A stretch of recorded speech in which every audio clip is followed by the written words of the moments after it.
नमस्कार, बखबर में आपका स्वागत है। मैं हूं राघवेंद्र सिंह। बखबर में आज हम बात करेंगे नगरीय निकायकरण। दरअसल शहरी संग्राम की तैयारी है और बीजेपी कांग्रेस की क्या तैयारी, इस पर हम विस्तार से बात करेंगे, क्योंकि कांग्रेस ने बहुत सारे नाम लगभग तय कर दिए हैं। कुछ नामों की उन्होंने घोषणा भी कर दी, लेकिन बीजेपी की प्रदेश स्तरीय समिति की अभी बैठक होना बाकी है। इसके चलते हम कह सकते हैं कि शुरुआती दौर में बीजेपी नाम तय करने के मामले में कांग्रेस से थोड़ा सा पिछड़ रही है। लेकिन जहां तक रणनीति की बात है, लोग कहते हैं कि बीजेपी की रणनीति ज़्यादा स्ट्रांग होती है, लेकिन इस बार कांग्रेस ने अपनी आर्थिक स्थिति को देखते हुए उन प्रत्याशियों को मैदान में उतारने का तय किया है जिनके परिवार से या तो कोई विधायक है या फिर प्रत्याशी ही विधायक है। ये बहुत चतुराई भरा फैसला है, क्योंकि प्रत्याशी जो विधायक है, जो एमएलए है, वो अपने चुनाव के लिए आर्थिक व्यवस्था कर सकता है। उसके पास अपनी टीम होती है, कार्यकर्ता होते हैं और विधायक निधि के अलावा उसके अपने संपर्क होते हैं। तो इसलिए कांग्रेस ने तय किया कि जो विधायक है वो मेयर के प्रत्याशी हो सकते हैं, और इस पर उसने काम भी किया है, या फिर विधायक के परिजनों को, उनके पुत्रों को या उनकी पत्नी को उन्होंने टिकट देने की बात की है। तो कमलनाथ इस बार चाणक्य के मूड में है और बीजेपी थोड़ा सा पिछड़ती दिख रही है। इस पूरे मामले में विस्तार से बात करेंगे। स्टूडियो हमारे साथ मौजूद है हमारे दो वरिष्ठ पत्रकार साथी, और मैं पहले आपका परिचय करा दूं उनसे, उसके बाद हम सुनेंगे कि कमलनाथ ने क्या कहा है और कांग्रेस के नेता बाकी क्या बात कर रहे हैं। लेकिन उसके पहले स्टूडियो में शशि कुमार केसवानी हमारे साथ हैं, आशीष दुबे जी हैं और स्काइप पर रहेंगे संदीप पौराणिक जी। चर्चा शुरू करें उसके पहले सुनते हैं कमलनाथ जी ने क्या कहा। बड़ी महत्वपूर्ण बैठक हमारे नेता कमलनाथ जी के निवास पे हुई है, जिसमें 16 नगर निगमों के संदर्भ में कुछ गाइडलाइन तय की गई हैं। कुछ जो दिशा निर्देश ऑल इंडिया कांग्रेस कमेटी से आए थे, कमलनाथ जी ने वो दिशा निर्देश दिए हैं। और मैं समझता हूं कि 2-3 दिन में हमारे सारे महापौर डिक्लेयर हो जाएंगे। 11 महापौर लगभग तय किए जा चुके हैं। 5 महापौर का नाम आज और कल में तय हो जाएगा सर्वे रिपोर्ट के आधार पे।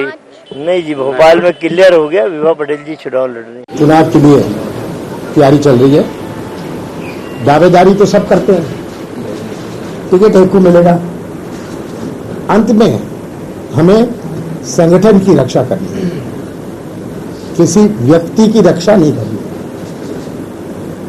इस आधार पर सब टिकटें, सब बोर्ड तो मैं बारीकी से देख नहीं सकता, पर जहां तक मेरा प्रयास है कि जो सोचे उसके साथ अन्याय हो रहा है, मैं उस पर जरूर कहूं कि पुनर्विचार किया जाए। कोई विधायक को संगठन के बारे में सोचना है, अपने बारे में नहीं सोचना है। मेरे तो पास ऐसे भी विधायक आए हैं, और ये मैं जोर से कहना चाहता हूं, जो खुद चुनाव उस वार्ड से हारे हैं पर वहां का उम्मीदवार चुन रहे हैं। तो इस टाइप की बात कि अंत में मुझे संगठन का हित देखना है, किसी और का हित नहीं देखना, किसी नेता का हित नहीं देखना, मुझे संगठन का हित देखना। ये तो 1-2 दिन में देखिए, बीजेपी तो सब कह देगी, वो स्वप्न देखने से तो कोई उनको रोक नहीं सकता। जनता अंत में तय करती है।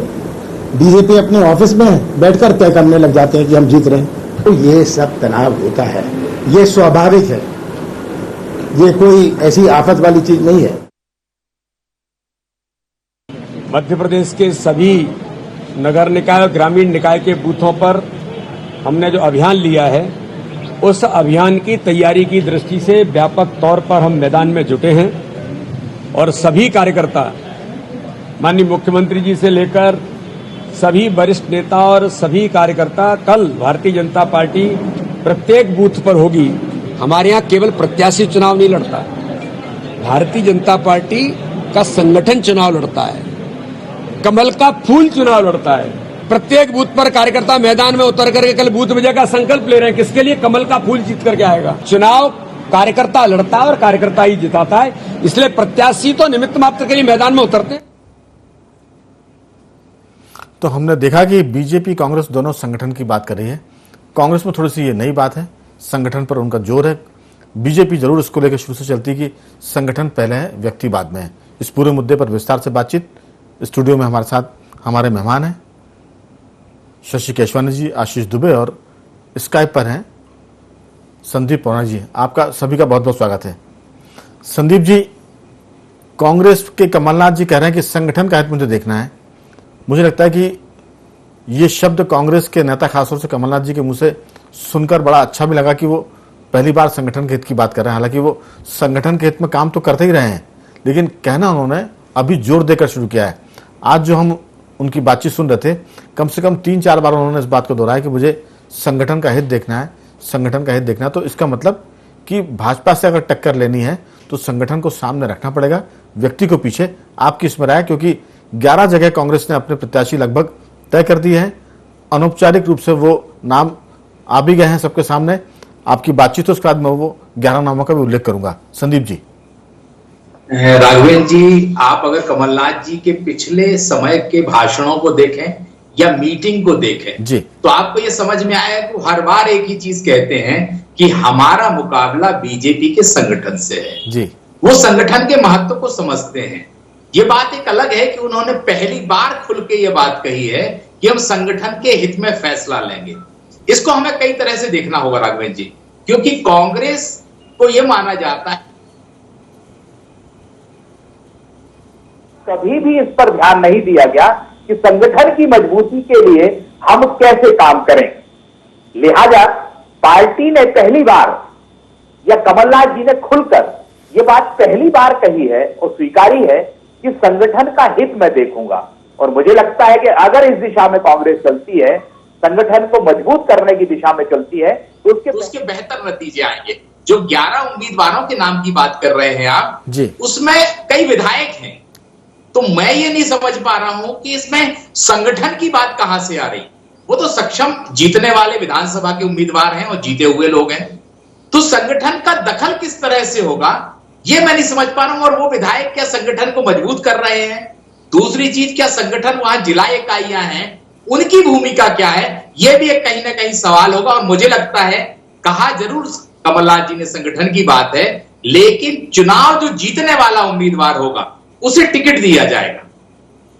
बेशक आपने कहा कि अगर विधायक को टिकट तो संगठन कहा, लेकिन यही बात तो है कि बड़ी चतुराई से उन्होंने कांग्रेस की जो आर्थिक स्थिति है उसको ध्यान में रखकर, हमने चर्चा की शुरुआत में कहा था कि विधायक चूंकि सक्षम होते हैं, उनका अपना नेटवर्क होता है, उनकी अपनी टीम होती है, तो सबको पता है कि कांग्रेस में लोग टिकट लेकर आते हैं, फिर वो वन मैन आर्मी की तरह लड़ते हैं। संगठन तो फिर बाद में काम करता है, उसकी अपनी टीम जिताती है। और कई बार हमने देखा भी है कि विधायक का चुनाव हो, चाहे महापौर का हो या सांसद का, उसकी अपनी टीम का बड़ा महत्व होता है। मैं लौटूंगा आपके पास शशि केशवानी जी। जो बात निकल कर आ रही है कि संगठन का महत्व पुरजोर तरीके से कमलनाथ जी बता रहे हैं। संदीप जी ने सवाल किया कि जब आप विधायक को टिकट दे रहे हैं तो संगठन का महत्व कहा गया, क्योंकि जिला इकाई की सिफारिश को क्या होगा, फिर उसके बाद जो नाम कमेटी के पास आएंगे, स्टेट बॉडी के पास, वहां फिर आप संगठन को कहां लेकर जाएंगे, ये सवाल पूछा जाएगा और इसके जवाब भी कांग्रेस को देने पड़ेंगे। जी, क्या है, कमलनाथ जी तो अभी तक अपने आप को ब्रांड बना रहे थे मध्य प्रदेश में। शुरू से पहले दिन से देख लीजिए, वो कमलनाथ ही ब्रांड बन गया था। कांग्रेस बहुत पीछे रह गई थी। ये इतने लंबे अरसे में पहली बार कमलनाथ ने संगठन की बात की है, नहीं तो उनके मुंह से कभी संगठन की बात सुनी ही नहीं थी। संगठन की बात तब इंदिरा गांधी थी तब होती थी, उसके बाद से वो सिस्टम ही खत्म हो गया। ये तो उन्होंने बीजेपी को देखा किस तरह से संगठन की बात करते हैं, और संगठन के दम पे चुनाव लड़े भी जाते हैं और जीते भी जाते हैं। उनने बहुत उस पर स्टडी की अच्छी तरह, एक एजेंसी को भी उनने हायर किया था, उनका भी यही कहना था उनकी एक रिपोर्ट का। क्या है, जितने विधायकों को टिकट दे रहे हैं, विधायक सब सक्षम है। कांग्रेस के लोगों के पास उतना पैसा नहीं है, कोई टीम नहीं है उनके पास, काम करने वाले 4 लोग खड़े नहीं होंगे। जो पार्षद के उम्मीदवार आज बने हुए घूम रहे हैं कि साहब कि मैं चुनाव लड़ूंगा, उनके साथ 10 लोग नहीं है और पैसा नहीं है उनके पास। सबसे बड़ी समस्या ये है। चुनाव जो है आज की तारीख में बड़े पैसे से लड़ा जाता है, बहुत बड़ा पैसा खर्च होता है। वो पैसा आएगा कहाँ? ना आपका न संगठन है न पैसा है, तो किस आधार पर आप चुनाव लड़ेंगे? तो उसके लिए यही किया जाए कि जो विधायक हैं उनके समर्थकों को टिकट देंगे ये लोग, और विधायकों को टिकट दे रहे हैं। बिल्कुल। चलिए आशीष जी, दरअसल वो इंदौर से संजय शुक्ला का नाम फाइनल है, अनाउंसमेंट भी उनका हो गया है। उज्जैन से महेश परमार, ये भी विधायक है। सागर से निधि सुनील जैन, ये विधायक की धर्मपत्नी है सुनील जैन जी की। बुरहानपुर से गौरी दिनेश शर्मा, सतीश शोभा शिकरवार, ये ग्वालियर से, ये भी विधायक की पत्नी है। विभा पटेल भोपाल की पूर्व महापौर और महिला कांग्रेस की प्रदेश अध्यक्ष है। मुरैना से राजेंद्र शारदा सोलंकी खड़े का नाम है। जौलपुर से जगत बहादुर सिंह का नाम चल रहा है इसमें। इसके अलावा सिंगरौली से अरविंद सिंह चंदेल, छिंदवाड़ा से विधायक सुनील उइके और खंडवा से लक्ष्मी यादव, ये ऐसे नाम है जो कांग्रेस कोर ग्रुप ने लगभग फाइनल कर दिए हैं। जैसा सज्जन वर्मा भी कहते हैं कि अगले 2-4 दिन में, 5 दिन में इनका अनाउंसमेंट कर दिया जाएगा। लेकिन ये अनाउंसमेंट भले ही ना हो, लेकिन पार्टी ने कह दिया कि आप काम करें और वो काम में जुट भी गए। आपकी राय? देखिए, तो कांग्रेस ने जो प्रत्याशी तय किए, यदि हम उनके सिर्फ कांग्रेस की ही बात करें जी, तो कांग्रेस के पास यही अंतिम विकल्प है। इसलिए भी क्योंकि ठीक है, संगठन कांग्रेस का कमजोर है, टूटा हुआ है, गुटबाजी भी हावी है, लेकिन इसके साथ प्रत्याशी चयन में एक पैमाना आरक्षण भी है। तो उसके विदिन उस आरक्षण में जो बेहतर चेहरा होता है, कांग्रेस ने उस तरह से चुनने की कोशिश की होगी। बिल्कुल। तो जैसे भोपाल में विभा पटेल को चुना गया है, तो भोपाल में फिर और कोई नेता और उस वर्ग से कोई प्रभावी नेता नहीं है। फिर कांग्रेस के साथ जरूरत यह है कि उन्हें ऐसे सक्षम उम्मीदवार नगर निगम में चाहिए होंगे महापौर के लिए, जो अपने संसाधन और नेटवर्किंग दोनों में थोड़े से समृद्ध हों। तो उस तरह से भी चीजें कांग्रेस ने तय करने की कोशिश की है। संगठन की चिंता की जो बात है वो ठीक है, कमलनाथ ने जो कहा है उसका सीधा आशय ये भी है कि जो दूसरे दावेदार हैं उनको उन्होंने संदेश देने की कोशिश की है कि जो उनका निर्णय होगा संगठन के हित में होगा और वही अंतिम होगा। तो उन्होंने वो जो बहुत सारी भीड़ हो जाती है उसको भी थोड़ा सा हटाने की कोशिश की है। तो कांग्रेस के पास जो मैंने कहा कि अंतिम विकल्प यही होगा, तो कांग्रेस उस लाइन पे ही चलने की कोशिश करेगी। ग्वालियर में कांग्रेस ने जो कैंडिडेट चुना है वो एक तो स्थानीय समीकरण भी उसमें काम कर रहे हैं, उनके पति जो हैं वो भी विधायक हैं और भाजपा से आने के बाद यहाँ विधायक बने हैं। तो और वहाँ पर चूंकि महल की एक अलग राजनीति की एक लाइन होगी, वहाँ उस तरह से भी बीजेपी को अपना तय करना पड़ेगा उम्मीदवार। तो कांग्रेस का ये ठीक है, लेकिन दूसरी बात ये है कि कांग्रेस को जो है इस चुनाव में सिर्फ जो भी अगर है तो उसको पाना है। कांग्रेस के पास खोने के लिए कुछ नहीं है इस चुनाव में नगरीय निकाय में, क्योंकि उनकी पहले भी निकायों में सत्ता नहीं थी, बड़े निकायों में तो थे ही नहीं। बीजेपी के साथ ये है कि बीजेपी के साथ जो भी हो, अगर बीजेपी को पाना है तो ठीक है, वरना बीजेपी के पास खोने के लिए ज्यादा है और कांग्रेस के पास पाने के लिए ज्यादा है। तो संघर्ष इसलिए है, इसलिए बेहतर और संसाधन वाले उम्मीदवारों पे कांग्रेस फोकस कर रही है, क्योंकि बीजेपी के जो उम्मीदवार आएंगे उनके पास सत्ता, संगठन और व्यक्तिगत ताकत, साधन, संसाधन सब होंगे। तो उस तरह का एक मुकाबला तैयार करने की कोशिश हो रही है जो मुझे नजर आता है। बिल्कुल, आपने ठीक कहा। दरअसल इसमें एक बात यह भी है कि बीजेपी के भीतर जो अभी पिछड़ने की बात है उसमें उम्र को लेकर घमासान है। बिल्कुल, कि पीढ़ी परिवर्तन के बाद वो किस उम्र के प्रत्याशी को मैदान में उतारे, इसको लेकर प्रत्याशी चुनना कठिन है और प्रत्याशी अगर चुन लिया जाएगा उसका जीतना भी कठिन है। क्योंकि अगर किसी नौजवान को टिकट देते हैं तो वो जो 50 के पार के लोग हैं वो जाहिर है कि भले उसको ना हराएं लेकिन वो घर बैठ जाएंगे। तो घर बैठना ही पर्याप्त है हराने के लिए। लोग कहते हैं अगर किसी की पिटाई हो रही है तो बचाने ना जाओ, सिर्फ मुंह एक तरफ कर लो आप, वो भी पीटने के बराबर ही होता है। तो बहुत सारे भाजपा के जो दिग्गज इस टिकट की दौड़ से बाहर हो जाएंगे, वो केवल अपने को किनारे कर लेंगे और उसी में कई सारे जो है वो प्रत्याशी हार जीत सकते हैं। संदीप जी, सवाल ये कि कांग्रेस के पास कोई चारा भी नहीं था और उसको खोने के लिए कुछ है भी नहीं, जैसा आशीष जी बता रहे हैं, और सबको पता है कि जो नगर निगम थे उसमें कांग्रेस किसी में भी महापौर नहीं जीत पाई थी, पिछले चुनाव की बात करें। अब जो बदलाव उन्होंने भोपाल में लगाया विभा पटेल पर, वो यहाँ की पुरानी महापौर रह चुकी हैं, मध्य प्रदेश महिला कांग्रेस की अध्यक्ष हैं। और इससे भी एक बात और है कि कांग्रेस का जो समीकरण है उसमें दिग्विजय सिंह के पूरे मामले को अनदेखा नहीं किया सकता, क्योंकि दिग्विजय सिंह संगठन के स्तर पर कांग्रेस में बहुत मजबूत है। विभा पटेल भी कहीं ना कहीं उन्हीं के समर्थक मानी जाती है। तो मुझे लगता है कि मध्य प्रदेश में भाजपा जो कांग्रेस जो प्रत्याशी खड़े करेगी उसमें दिग्विजय सिंह की भी भूमिका बड़ी महत्वपूर्ण होने वाली है। आपकी इसमें राय? देखिए राघवेंद्र जी, मध्य प्रदेश की राजनीति में खासकर कांग्रेस में आप दिग्विजय सिंह को माइनस तो कर ही नहीं सकते। वो मध्य प्रदेश के 10 साल मुख्यमंत्री रहे हैं और मुख्यमंत्री के बाद 10 साल भले वो किसी पद पर नहीं रहे, लेकिन राजनीतिक तौर पर सक्रिय रहे हैं। मुझे ऐसा लगता है कि बीते 3.5-4 दशक से जो राजनेता सक्रिय हो उसके लोग तो होंगे और उसका दखल भी रहेगा। जहां तक आपने भोपाल की बात कही है कि विभा पटेल की, और आशीष जी ने जैसा कहा है, स्वाभाविक सी बात है कांग्रेस के पास जो सबसे मजबूत चेहरे होंगे वो मैदान में उतारे जाएंगे। कांग्रेस के पास खोने के लिए कुछ नहीं है, पाने के लिए सब कुछ है। वहीं बीजेपी की जो बात हो रही है या जो कहा जा रहा है कि बीजेपी के लिए चुनाव कठिन हो सकता है अगर वो नए चेहरों पर लगाएगा दांव। राघवेंद्र जी, मेरा अपना नजरिया है जो मैं समझ पा रहा हूं, बीजेपी नगरीय चुनाव तो लड़ रही है लेकिन उसकी तैयारी 2023 की है। आप ये मान के चलिए कि नगरीय निकाय चुनाव उसके लिए एक नए तरह की प्रयोगशाला है। बीजेपी को 2023 में जो करना है वो प्रयोग आपको नगरीय निकाय चुनाव में साफ नजर आएगा। उनकी तैयारी है कि 2023 में वो बड़े पैमाने पर बदलाव करने वाले हैं, बहुत विधायकों के टिकट काटने वाले हैं। उसका जो दृश्य है या हम कहें कि पूर्व का आभास हमें नगरीय निकाय चुनाव करा जाएंगे, भले उन्हें कुछ नुकसान हो जाए लेकिन बीजेपी मुझे लगता है कि नया प्रयोग करने से हिचकेगी नहीं और उसकी तैयारी भी साफ नजर आ रही है।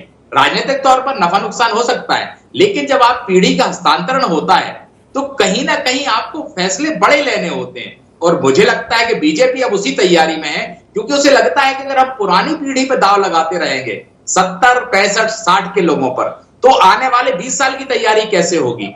लिहाजा ये नया प्रयोग होगा नगरीय निकाय में। नुकसान और नफा तो अलग बात है राजनीतिक दल के लिए।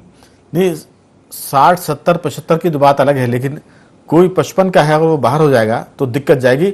बीजेपी के भीतर इसी को लेकर घमासान है, इसी को लेकर बहुत संशय है और इसीलिए हमारा अनुमान है कि भोपाल, इंदौर, ग्वालियर, जबलपुर जैसे जो बड़े शहर है, रीवा की भी हम बात कर सकते हैं, सतना की बात कर सकते हैं, वहां भाजपा चौंकाने वाले नाम देगी।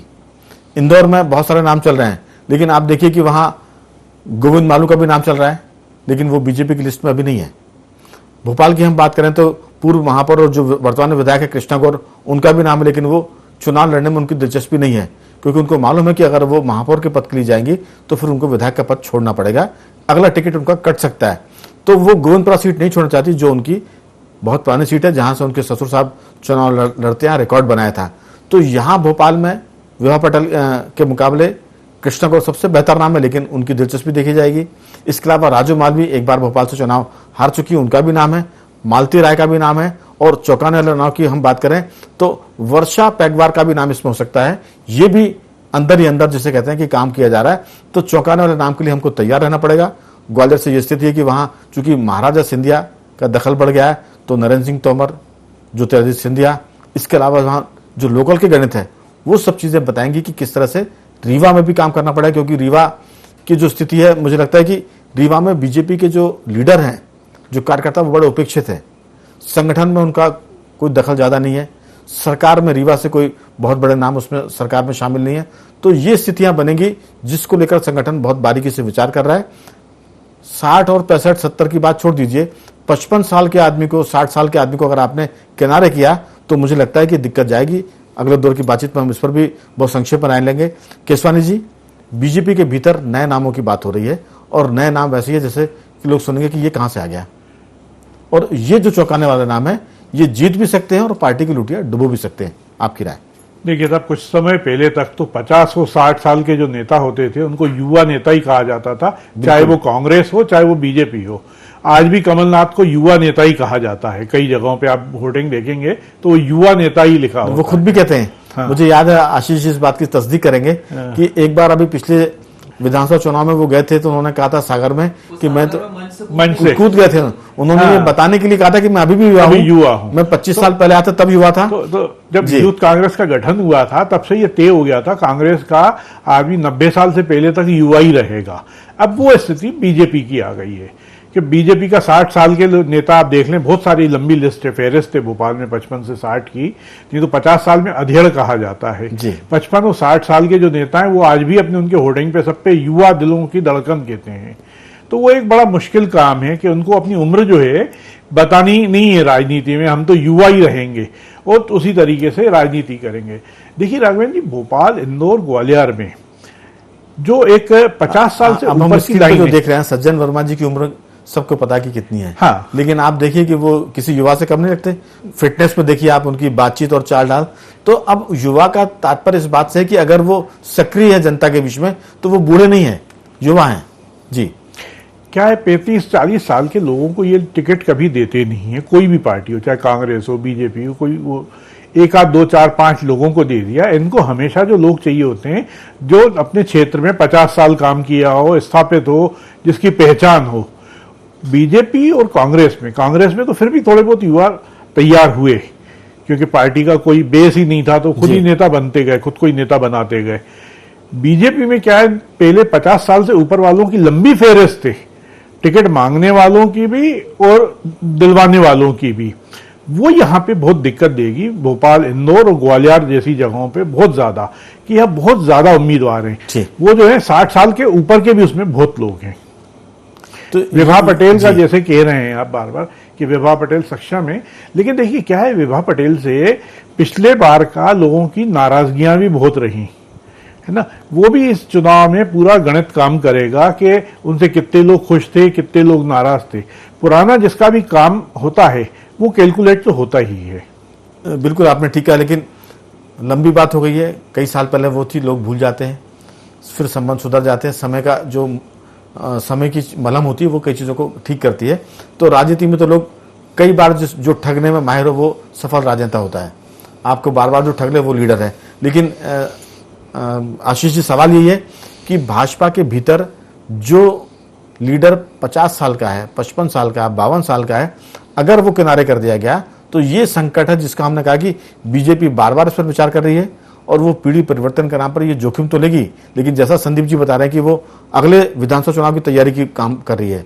ये तो सिर्फ उसके लिए देखने की बात है। तो मुझे लगता है कि भाजपा भी बहुत सदे हुए प्रत्याशियों के नाम मैदान में उतारेगी, लेकिन इसमें कोई शक नहीं कि वो नाम बड़े नए होंगे और लोग बोलेंगे कि ये चौंकाने वाले नाम है, लेकिन उनका रहन सहन, उनकी बातचीत, उनके भाषण, उनका व्यवहार उनको जिताएगा और हराएगा, ऐसा लगता है। आपकी राय? बिल्कुल सही बात है। देखिए अभी राज्यसभा के चुनाव में 2 जो प्रत्याशी बीजेपी ने सामने लाए हैं, सुमित्रा वाल्मीकि और कविता पाटीदार, एकदम नए चेहरे हैं। ये इनकी स्थिति है कि इनके क्षेत्र में भी बहुत सारे लोग इन्हें नहीं जानते थे, लेकिन ये संकेत है कि वो इस तरह के नए लोगों को, कार्यकर्ताओं को मौका देना चाहती है। लेकिन राज्यसभा चुनाव एक सेफ पिच पे होता है और ये जो चुनाव होंगे, नगरीय निकाय के चुनाव या विधानसभा चुनाव, वो पिच जरा फिसलन भरी होती है। तो भाजपा के पास संगठन मजबूत है, भाजपा को अपनी संगठन की ताकत पता है, हमसे ज्यादा पता होगी उनको अंदरूनी स्थितियां क्या हैं। तो कोई भी पार्टी मुझे नहीं लगता कि 100% जोखिम लेगी। भाजपा युवाओं को लाएगी क्योंकि पीढ़ी परिवर्तन जो है वो बहुत जरूरी है। बीजेपी में भी है, कांग्रेस में, वो एक सतत प्रक्रिया के तहत है। बिल्कुल। तो वो हमेशा समय समय पे होता रहा है। कांग्रेस में भी हुआ है, जगदीश टाइटलर है, संजय गांधी है, उस वक्त कमलनाथ, और उसके बाद अब जो पीढ़ी है जीतू पटवारी और ये सब। बीजेपी में भी यही हुआ, शिवराज सिंह चौहान उस पीढ़ी परिवर्तन की ही देन है। तो ये जो बीजेपी को जो करना होगा, मुझे ऐसा लगता है कि बीजेपी अपनी संगठन की ताकत को तोल मोल के ही करेगी। बहुत ज्यादा बीजेपी रिस्क इसलिए नहीं ले सकती क्योंकि मध्य प्रदेश में जो एक तो पहली बार नगरीय निकाय का जो चुनाव है उसके जस्ट कुछ महीनों बाद विधानसभा का चुनाव होगा, तो वो एक हवा का अंदाज उससे लगता है। हालांकि नगरीय निकाय के चुनाव के नतीजे पूरी तरह विधानसभा पे काम नहीं करते हैं, लेकिन एक हवा होती है। बीजेपी के लिए ये जरूरी होगा कि उसकी साख की एक किस्म से परीक्षा हो जाएगी कि जो 2-2.5 साल का उसका नया कार्यकाल है, उस पे उसके कितने नंबर उसको जनता दे रही है। पहली बात है। दूसरी बात है कि विधानसभा में भी अगर हम रिस्क की बात करें तो मुझे उसमें भी लगता है कि 10, 20, 25, 30% का बदलाव हो सकता है, क्योंकि उस विधानसभा चुनाव के जस्ट बाद लोकसभा चुनाव होंगे। वो लोकसभा चुनाव जो है वो बीजेपी के लिए, केंद्र के लिए, उनकी नीतियों, कार्यक्रमों के लिए बहुत जरूरी है। तो मुझे लगता है बीजेपी सावधानी से काम करेगी, करना भी चाहिए।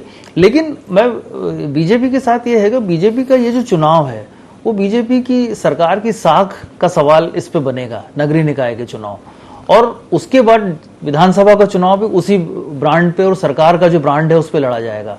तो ये देखना जरूरी होगा, क्योंकि एक तो नए बीजेपी में परिवारवाद की समाप्ति वाली बात की जा रही है, नए लोगों को लाने की बात की जा रही है, और आरक्षण और उन तरह की व्यवस्थाओं की भी बातें हैं। तो उन सबके बीच से बीजेपी क्या चेहरे निकाल सकती है ये जरूर है। लेकिन बड़े जो नगरीय निकाय हैं, मुझे लगता है बीजेपी वहां पे बहुत ज्यादा जोखिम शायद ना ले स्थापित चेहरों पे। एक चीज और है इसमें, बीजेपी बहुत कश्मकश में है। ये जो पीढ़ी परिवर्तन का जो दौर है ये कांग्रेस में भी, लेकिन कांग्रेस अभी बेफिक्र है, लेकिन बीजेपी ने इस पर अमल शुरू कर दिया है और वो उसके नफे नुकसान को लेकर तोलना चाहती है, क्योंकि जो स्थितियां बन रही है वो बड़ी कठिन आने वाली है। जिससे संदीप जी ने और आपने भी कहा इस बात को कि कांग्रेस में आपने कहा कि जगदीश टाइटलर, संजय गांधी और कमलनाथ उस बदलाव की पीढ़ी के प्रतीक है जो अब बुजुर्ग हो गए हैं। लेकिन आप देखिए कि इनके बाद फिर कांग्रेस में पीढ़ी बदली नहीं।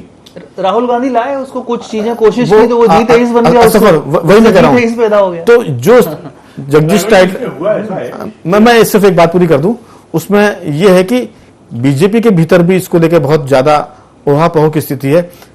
अब लोगों ने क्या किया कि उनके बाद की पीढ़ी को पनपने नहीं दिया। जगदीश टाइटलर की बात की करें, कमलनाथ की बात करें, दिग्विजय सिंह जी की बात करें, इसके बाद की आपको सेकंड लाइन कहां दिखती है? भाजपा में भी सेकंड लाइन नजर नहीं आती है।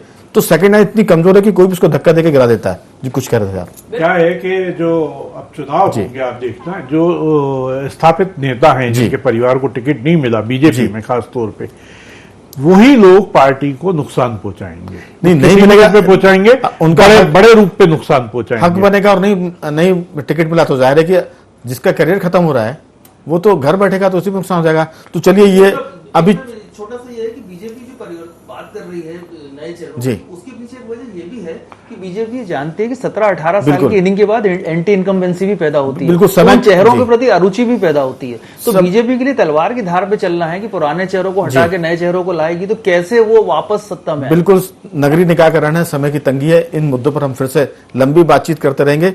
बखबर में आज सिर्फ इतना ही। आप बने रहिए हमारे साथ और देखते रहिए IND24।